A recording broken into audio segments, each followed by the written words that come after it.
And get started. Um, so I know everyone has had a chance. Actually, I'll throw up it on the screen so we can just sort of like look at it together.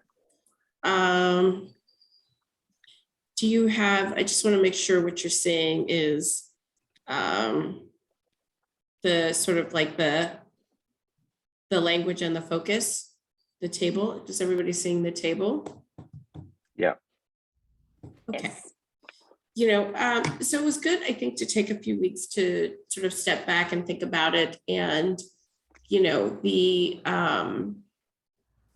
thing that I think makes what we do really special is, it's the intersection of, mental health, social health, human purpose, and performance. That's the place where, no one really is doing the integrative part. There are people who are doing outstanding individual pieces. Like last week, I went to Liminal, which is completely focused just on human performance. And it was just amazing. It was an amazing event, an amazing community. It has a lot of military people in it, because of human performance, but also has, Cirque du Soleil performers and Olympians. It's just like they're really pushing on performance. So we are special in that we're this whole mix. But it makes it difficult to do corporate sponsorships or sponsorships for that because organizations tend to focus on one or two things. So what this sort of represents is like, there was someone who said to me that they went to TransTech and they were like, I sat next to a startup founder, an investor, a scientist, and a monk, and it's that integration that people find really interesting. And then the specific thing that we have is really, we talk about corporate stuff, but really, our focus, I think, is on, leads with companies, with people who are building things. And so, what I'm thinking is really sort of like going back to like what is completely unique about us, which you can't get anywhere else, which is this multi-solve, thing. And then, people who are building. And so, I actually earlier today, I talked to another nonprofit and they too, during the pandemic, grew a lot of appendages to try to, find ground before when they couldn't meet. And they're shedding those as well. So we're not the only ones who are sort of like saying, okay, what are we doing? The other last point I'll make is that, people are meeting again, but the bars are higher for what the experience is. When people say, yeah, I'm actually going to go across the country for that, is sort of like a higher bar. And then, what this sort of table represents is, it's sort of like, back to our mission with the context, and that we do, we do three things, or we actually only do two things here, which is sort of like events and community. Well, it's community has events and membership, but it's like thought leadership and membership. And then what our actions are, Troy, I thought your idea about being a global chapter, I think it really matches the time. So I love that. We return to our roots, events and conversations. For now, it's, volunteers. So I think that will change actually. And that's just like what we're doing right now. I think the thing that will let us know what the appetite is doing the TTA. And also if we can do that together, like if we can do the TTA together online, then that really shows us, what we can do as a global chapter together. And I think it also lets us, have a sense on what the TTC might be I feel like and this is just a thought to throw out and then I'll stop talking, is establishing what we think the criteria for triggering a TTC would be. Like, how many people do we know would come?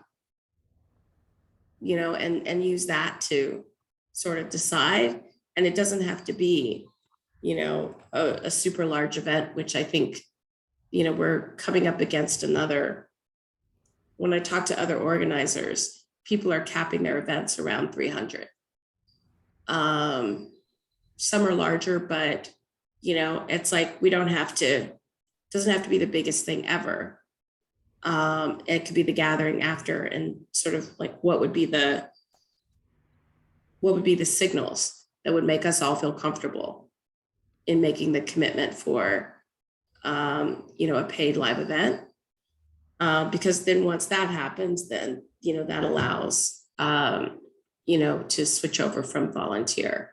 It's the event that really drives the revenue. So these are just some of my thoughts. Oh, and one other thing is that yesterday was my last day at Epic. And what I'm going to do for the rest of the year for me is that I have a book that I'm going to write. I'm finally going to get and do that. And so part of what I'm going to do with that is really flesh out long form writing and long form ideas. So I will be creating, content that can be emailed and socialed. And I'm putting myself on a pretty rigorous schedule, including I have an editor who will keep me honest. And I was at an event and was talking to a guy who's built a ton of communities. And he was like, community doesn't mean that everybody can chat. He said, basic community is a mailing list that you communicate with 4 times, every 4 days, and then monthly or quarterly webinars where everyone can get together and you divide them into groups and they can talk to each other. It doesn't mean that you have forums. It doesn't necessarily mean you have Discords. It means that you are talking to them and giving them an opportunity to talk to one another, and you can do it in a low pressure way while you guys figure out what you're doing. So those are my general thoughts. Feedback, comments, input. Could I just ask, the conference that happened in 2020, what was the fallout of that? Was there any money made? I know it was yeah, we made $80K. We made $80K, and that paid for marketing and salaries for Paula and Luchan for until now. Cool. So that was good. And how many people? What was the attendance? 600. What was your goal? Money. Was there a certain price or amount you wanted to raise? That was one of the most painful and most difficult experiences I've had in my life. Truly. I got a sense of that. Truly. So OKRs and KPIs, it was like getting it to a place where, people had the experience that they were paying for, was a tremendous amount of work. And I will never do that again like that, ever. Ever. I will never sign up for something like that again. Was it because you're understaffed, under-resourced, or what was the big pain point? Buyer behavior was completely off. It's like, so think about what time period it was when it was into the pandemic. Yeah, my PTSD is triggering. When it was into the pandemic,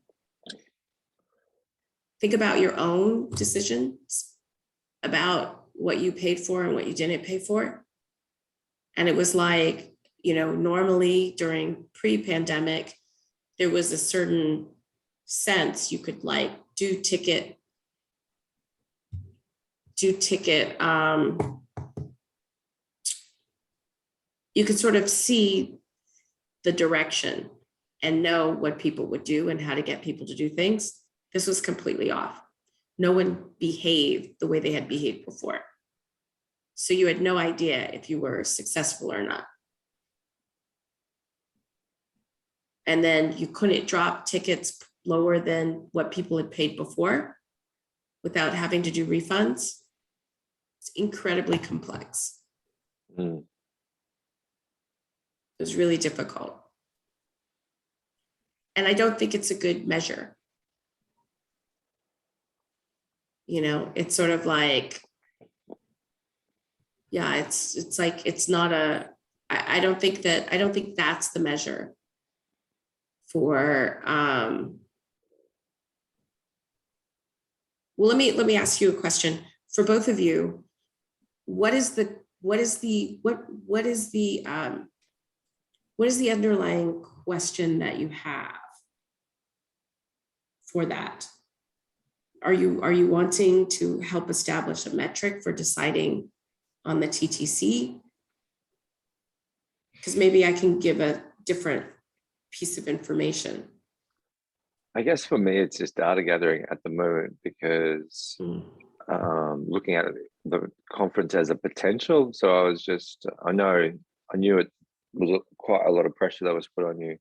I just sort of wanted to know, well, as a blended, well, it was all online, sorry, but we're looking to do a blended event. How did it make money?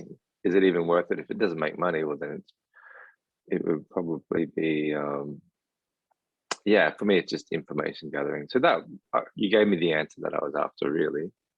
It was hard work and things were different then, and it made some money, which was good. Like, I'm surprised that actually that you made that much money compared to like a normal conference. What would be the take for a normal conference in 2019, for example? In 2019, I don't remember. I think we made probably 120. Okay. I don't remember. Maybe, well, you have to remember these things. A live conference, it doesn't even, like, it's not the same. So a live conference, 70% of what, like 40% of the budget is food and beverage. Yeah. 20% of the budget is facilities. And then marketing is like 30%. So it's really, I have to look back at that, but I love, figuring out like what the criteria would be. I mean, I think it's sort of like, and then there's step ups. Like when you look at facilities, a facility that can do 200 is very different than a facility that can do 500. It's very different than a facility that can do 1,000. And in each step up, your commitment goes up, and what you have to deposit, and your risk level goes up. I mean, I wonder, like, a question is like, I wonder if we say, hey, we're looking at doing the TTC again, who would come? Like, what would you come for? I think another measure is like how much money do we want to make, and then how do we best make that money? So it might be that we do the TTA and we charge for it, and then so if we charge for it, well, what does it need to look like? If we charge for it, how much money are we charging, and how many entrepreneurs do we need to sell to make it worthwhile? And then we bring in sponsorship around that. So I guess it's more like, what product are we selling? Who are we selling it to? yeah, and how much for. What do you think? Yeah.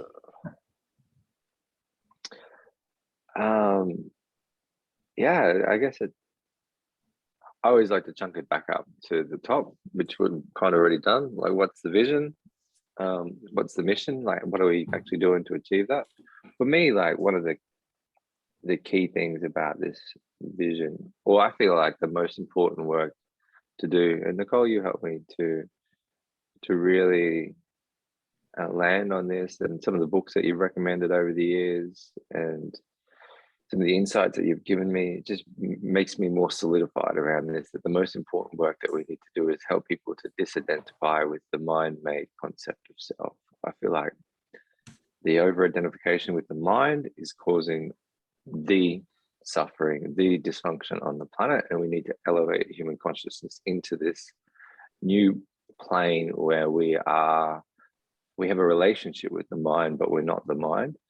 And until that happens, we're going to have wars, and we're going to have minds fighting minds, and so for me, that's what I'm passionate about. And so it's like, all right, well, how do we do that and make money at the same time? And so, yeah, I enjoy. No, I was gonna just add that I enjoy like coming together in person. And when I was asking, I totally forgot about our virtual conference. I was thinking about the live one because it really helped bring us together, and in terms of connecting and learning from each other and building relationships and connecting in person with our tribe is really, like, I think, a true value. And I think a lot of us made most of the strongest connections that we've had when I met you all in person. So that was the conference I was referring to. I think I like the TTA training being virtual, but I think like that the conference piece, being able to meet in person, is pretty powerful for transformative, for me at least, when my experience. I agree. I have a comment related. Oh, sorry. Oh, no, Paula, go on. No, I have a comment related to what Troy just said. The thing is, when you were asking about the product and the segment and what is the value that we're providing, I think that you guys are, let's say, our core audience somehow. So I think this call is really valuable because we can hear we can listen to what we are listening right now. So for example, what is it that you value from transformative tech? So it's gathering together, what Laura said, and also what was the purpose for you? So why you valued so much gathering together with us and not with some other community who might also be interested in this topic? And so the thing is that since we are serving entrepreneurs, right? I mean, entrepreneurs and innovators, so we are the agency side of what Troy just said. I think what we need to understand, and maybe this is time for that, is what is, who are these people who are, and I guess is, founders and startups, or maybe like, I don't know, innovators. So still, I guess that we are this kind of deciding or understanding who are our main audience and who will be the people that want to gather together or learn doing the TTA. And so that will help us as well define how the next TTC will look like, and how the academy will look like from now on. I just wanted to echo a couple of things. I totally agree with Troy's point about focusing on the consciousness, or Nicole's point about, that this is really a unique space. And also Laura's point about connecting with a tribe. I think, those 2 points really resonated with me, and I think other innovators in this space. So I just wanted to weigh in on that. And then also I just wanted to say, I'm not sure if this model is at all applicable, but in the Bay Area, there's this guy, Jason Kalkanis, and he runs 2 events, Scale and Launch. And what he does is he ends up getting the investors to pay for the conference and makes it free for the entrepreneurs. And I really like this model. There's a couple other people that do it at a smaller scale, but I don't know if that's something that would be possible, but I've always liked that model going forward, because when I think you ask entrepreneurs to pay, it's really, you know, you pay for value, but there's also this, you know, people are really bootstrapping and don't have a lot of money to do this kind of thing. So those are my kind of little insights. I think we are the most aligned group of people here. I really like that I can echo all the different topic and subtopics we have touched upon. But I very much like Nicole, I was going back into my emotional memories of my Transformative Technology Conference. And what you said resonated the most, like seeing in one place scientists, innovators, meditators, right? It's something that I feel, it's not that we're not strategizing enough around, we're not communicating it enough. So the download that came to me while you all were speaking is, we just need to do it again. We just need to restart where we stopped. Of course, perfectioning it, of course, making it look and feel better with more, you know, technology and platforms around it. But we just need to go back to the authentic self. Mm-hmm. I think that's true. You know, for me, I that's kind of where I'm at too. You know, and it's a really big endeavor. And that, you know, and the question is sort of like, you know, what might be the ways that we get commitments to know, like, and I think we do it really simple. Like, I don't think we, you know, I wonder, well, I'm just brainstorming here. I wonder if we do something really simple, you know, because like the, you know, the behind the scenes organization of a conference is a really significant thing. And especially if you have like, you know, exhibitors here and, you know, and there's just a lot of pieces to it. And so I wonder if there's like a simple way to do it, where we get, you know, like where we go out to our list and we find out like who wants to gather. And we say like, you know, let us know, you know, and we do something that's scaled, you know, that we don't, well, I guess the other thing is that sort of like the, you know, the conference model is you sell, you know, you sell as many tickets as the fire marshal will allow you to keep the building open, plus 20%. And then you cross your fingers. You know, like that's the conference model. It's also a, you know, it is also incredibly burdensome. Like it's difficult, you know, to do that. Our last event had just over 1,000 people at it. And, you know, and coming back to do it again, you know, I personally feel uncomfortable signing up to say, okay, we're going to do the biggest event we can and blah, blah, blah, blah, blah. Like I can't do that by myself again, you know? And so, but I, you know, I would be up for us saying, okay, if we knew that we had 300 people willing to pay $250 to get back together and to, you know, and to reseed the organization, then that would be the thing that would make us go. Then we would say, okay, yes, let's do it. And then we do it for them, you know, and there's an in-person part. And then, you know, many organizations, I think when you look at what conferences look like, there will be a digital layer on top. And so that's the one. And so what people pay, what it looks like is what people pay for is for them to be together in person.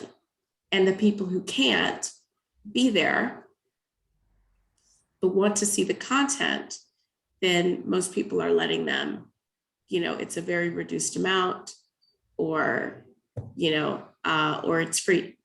And then there's a networking between the two. So you don't, because there's people with legitimate, excuse me,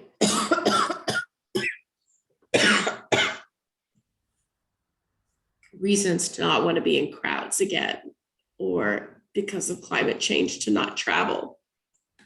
And so you just sort of design it in, and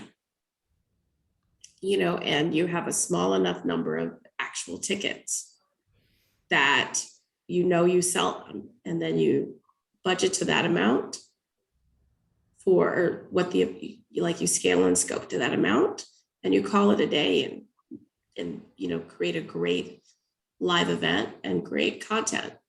The thing about the content from 2020 is, I think from a programming standpoint, I think it was the best conference I ever programmed. Like content-wise, it was extraordinary. And the Brella people told us that the matching people it was the most active matching that they'd seen at a conference, of people talking to one another. So I kind of feel like, we could find a mixed way to do it. And it'd be manageable. And so that's what I think. I think what you said made total sense. Like, I'm going to just point this out.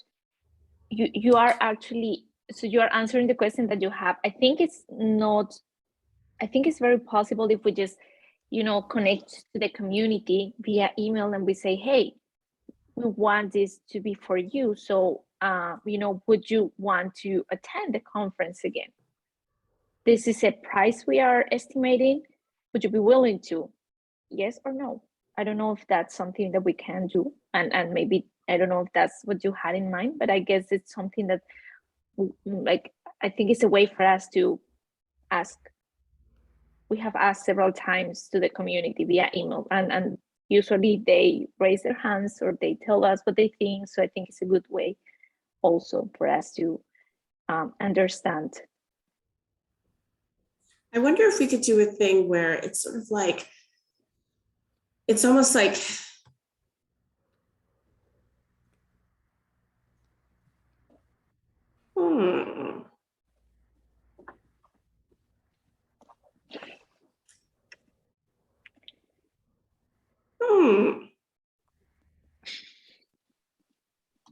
because it's so, okay. So like, if you send people an email and say, would you, they always say yes. And then it's time to get their credit cards. You don't see it, except on a crowdfunding platform where it has to reach a goal they have to put in the credit card, but it has to reach a goal for the credit card to get hit. So I wonder if it's basically like, I wonder if there's a way to do it like that, where it's like, when we sell 500 tickets, we're going to organize this thing. Or when we sell 300 tickets, we're going to organize this thing.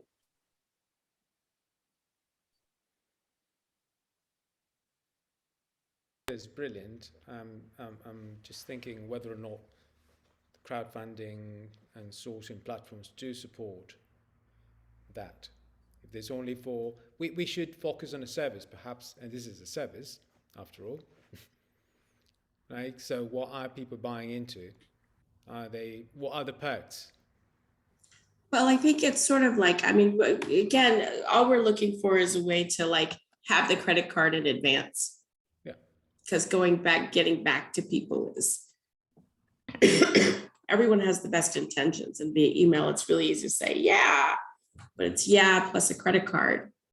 And then, you know, when we hit 300 tickets, you get charged. I think that sounds like a great idea. Do you think are we opposed to like doing like a survey before we do the campaign, like to kind of see what people want to see at a conference, like, you know, just to kind of collect like a little bit of information, like what they liked about the previous conferences, or like what You know, feedback we did a bunch of surveys. We know what they liked about the previous conferences. okay. So we have all of that. Yeah, so we've done those surveys before, and we have that information from previous stuff, Okay. you know. So yeah, I mean, we definitely have to talk to them, Mhm. you know, one way or another. We conceptualize it, we reformat it, we communicate it, we test the waters, see the interest, and then go out again pledged with a strategy to collect credit cards. I don't want to use the blockchains, the NFTs, etc., because this is all like messy. Simple. This has to be simple. Yeah, I mean, simple.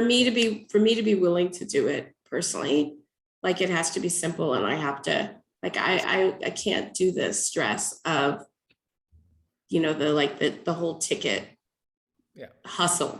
I'm not going to do that again.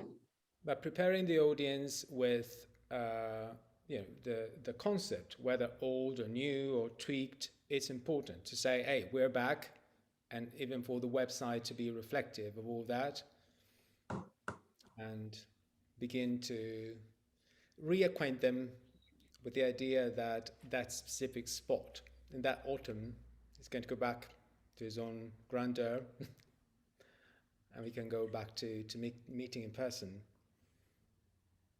Yeah, I think really simple Yep. is what it has to be. Yep. Well, actually, let me rephrase that. Really simple is what I'm willing to do. Yeah, yeah. That's different. We're trying to communicate the essence, right? We're going back to the essence. So we need to make, because in the meantime, the space has been crowded, right? With a lot of free or otherwise free content. So we need to reposition ourselves back into the space properly, just by reminding people what we do, who we are, and why we are the best fit for them, even those who know us. I think the only way, I don't think that, I think it's, I might be biased. I don't think that seed stage, pre-seed and seed stage people will pay for the TTA. I don't think that online content, I just don't think they will. And I think we can contort ourselves to try to like get them to do it. And I don't think that will get them to do it. And I think the TTA is for people wanting to like understand what's going on. Well, it depends on who they are. If they're old people wanting to find out what's going on again, then, and get in community, then, you know, I just go on. I was just going to say, I feel like that maybe not entirely true. I feel like it's, Okay. and this is just from my experience in my incubator, people have money to pay for the things that they really value. And it's really I feel like it's us getting better at actually selling it and packaging it up and making sure they understand the value, because people will find money for things that they find valuable and that I think that they need. And so it's really up to us to get better at that selling piece. And maybe that's some of the skills that we need to develop. I just also wanted to. Can I ask a question? Are the things that they're paying for, are they in-person things? It's more like coaching and support.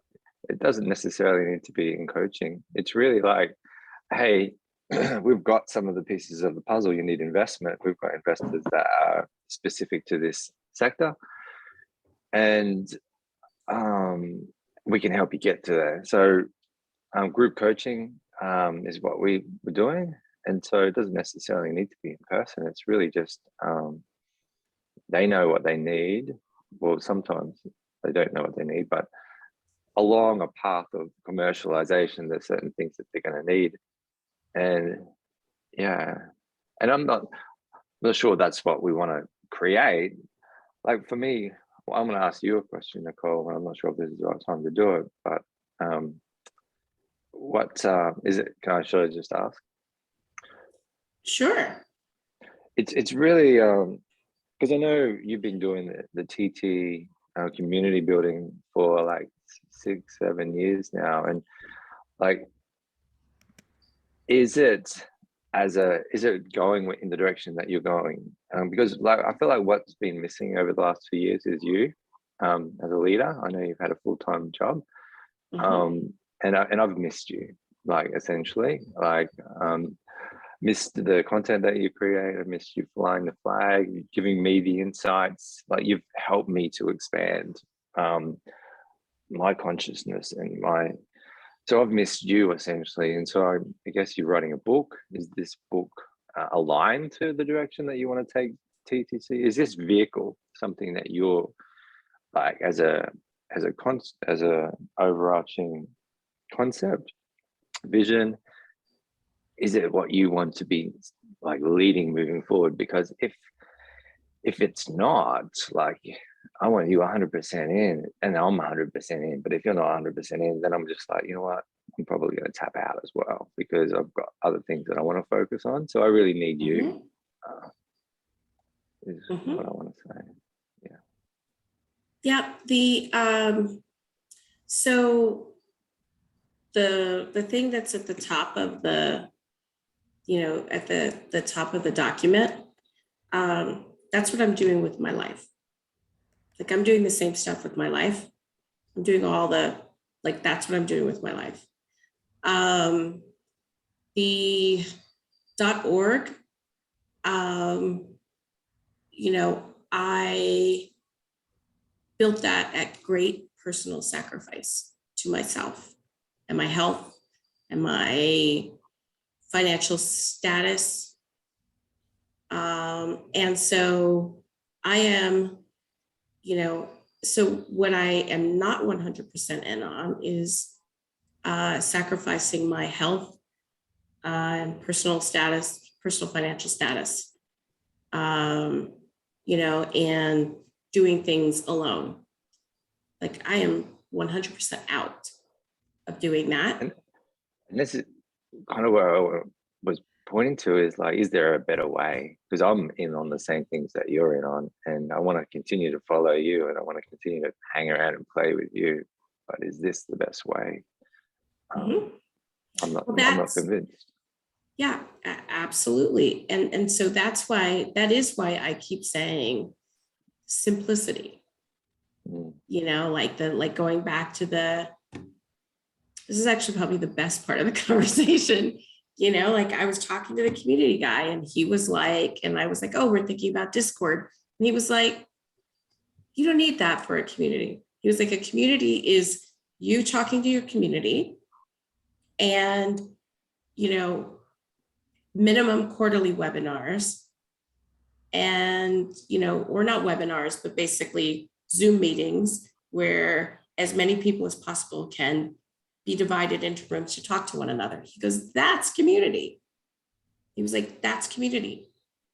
Like you don't have to, you have this idea that he was really challenging. He was like, you have this idea that a community is a big forum and people chattering to each other. He's like, that's not what it is.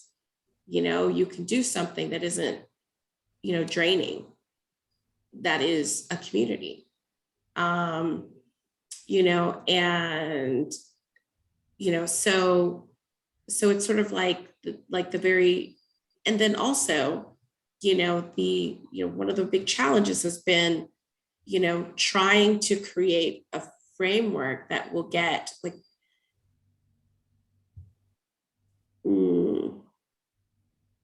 okay, since we're all like this is the moment, we're all just being really real. Like So, well, the way I've experienced some of the calls has been getting on a call and people telling me, Nicole, you should go get sponsors. Like I've done that, I've tried that. And the sponsors want specialization. They want to fund Depression Con. I'm not interested in Depression Con or whatever it is. Like TransTech is this horizontal slice of the human continuum.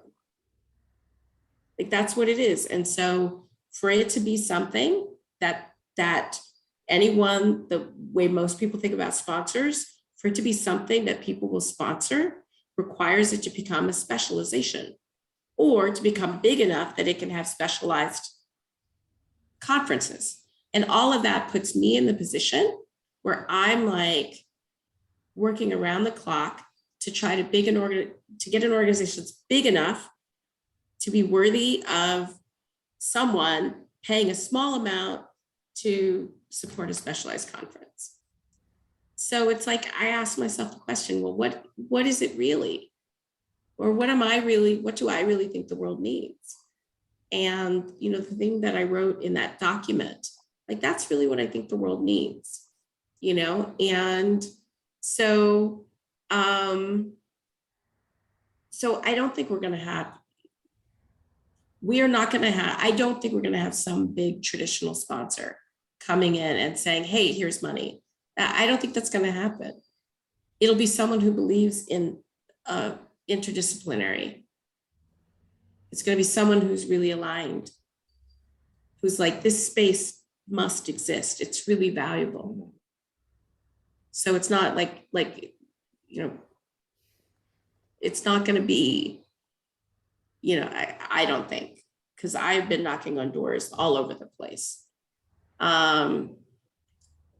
So it's like, so I don't have the answer. I'm willing to clean the slate and start over again into like what makes sense. I know that, what people really value is this unique perspective. So we've got a list. People haven't heard from me in a while. I can start communicating what I'm thinking. I have a whole new set of ideas, actually. My thinking has advanced. And then we can do community, online, in the simplest way that doesn't kill us. And then, and the TTA doesn't have to be this like giant thing. It can find, the new founders, and there can be paid things, because my intellectual, my well-being intelligence is really valued by people, so we could do that. And then what are the indicators I would say to all of us, because I'm not going to do it by myself. And I'm not saying that any of you are saying that. The fact that the 6 of you are still here, so, that means a lot, but it's like, yeah, so, but I'm totally willing to start over. Me personally, that's what I'm hungry for, is more of you, more like, I'd love to hear more of your ideas, and contribute to them, like bounce and see them evolve. And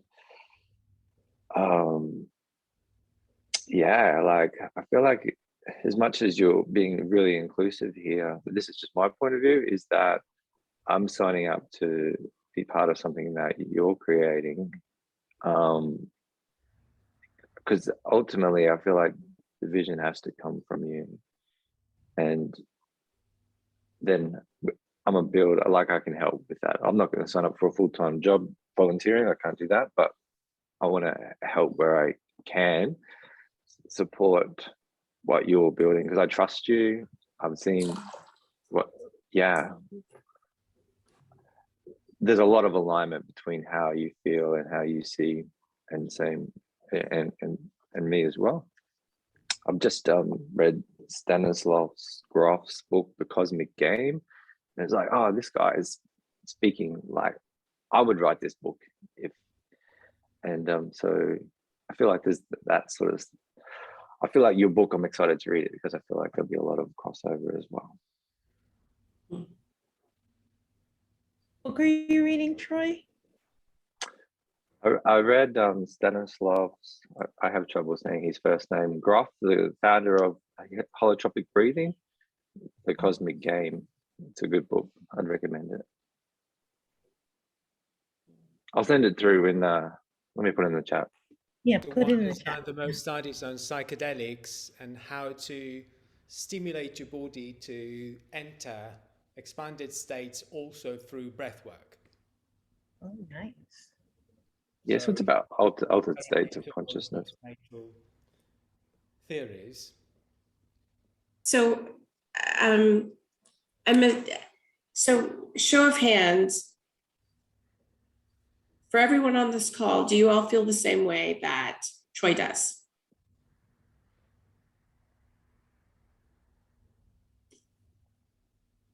John? I'm so sorry, In guys. I all just fairness, joined. I I have came in no at idea the end what's. here, so I'm trying to catch up on the conversation. That's why I haven't raised my hand. Right, but you so- heard what he said. You were here Yes, for it. I do agree with that. Okay, Yeah. well, so then, sorry, Dee.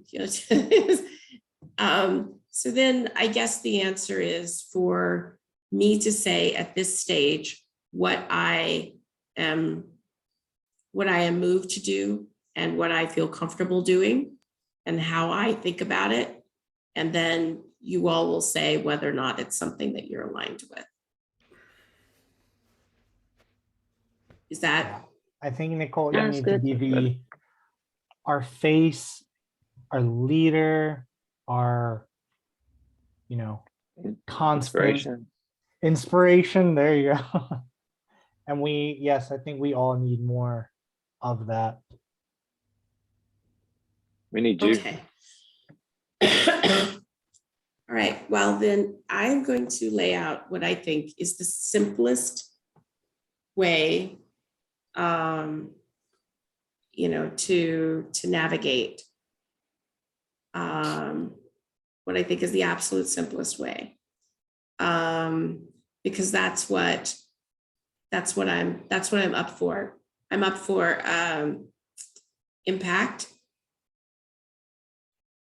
and simplicity. And I think, that doesn't mean forever, but I don't think that we know exactly, I think that the sea is still frothy and it's not exactly clear. Like I also had another call earlier before this one with a group that's was a big nonprofit. And the one I told you that shed all their appendages, and they're still like, it's not clear, so I really believe in simplicity.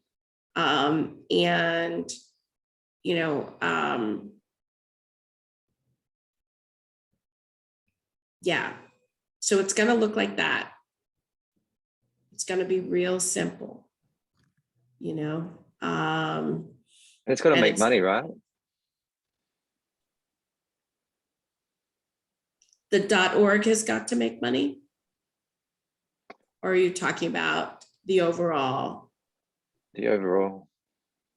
Well, so, I'm definitely making money. Yeah. Like, I am making Well, money. I want to put my hand up to make money as well. Yeah, I'm definitely I'm definitely making money. But it's like what this .org, and we can all play in lots of different ways. But we do have a thing, and we have to define what that thing is and isn't doing. So we have a specific thing that we have to define what it is and what it isn't doing. And that's not the ceiling of where we play and how we play together. But for this particular thing, we have to define what it does and doesn't do. And, you know, and I don't know if I think that this .org does gatherings really well. That's what it did well before. That's what it can do well later. But I don't know if it's I don't think it's the next Udemy, and that's a lot of effort to go into a .org to build the next, to build a consciousness Udemy in a .org. I don't think is the best decision. So we have to decide what we do together with this particular instrument. And then what we do together in other areas, that could be anything. And more so it won't be overseen by the IRS in terms of what they think about US nonprofits, right? I have a call at noon. What I've heard from the call is that, at least as it relates to this particular vehicle, what you all want is you want to know what I am signing up for, so that you can decide whether or not you are signing up for it too. And so I thought about that. I'm going to take the weekend to think about it a little bit more. And then I commit to telling you on Monday. I'll send you all an email about what I'm willing to sign up for as it relates to this particular vehicle. And then you can decide how you feel about that. Great. I love you all. And, it's like, this is who's here at the end, right? Like all of you have stayed to the end. So I see that. Doesn't have to be the end, it can be the beginning. Well, it could be the beginning, but it's the end of what was, for sure. It's the end of what was, but it could be a new beginning. So, Yeah, exciting. all right, bye. All right, bye-bye. Thank you, everyone. Bye.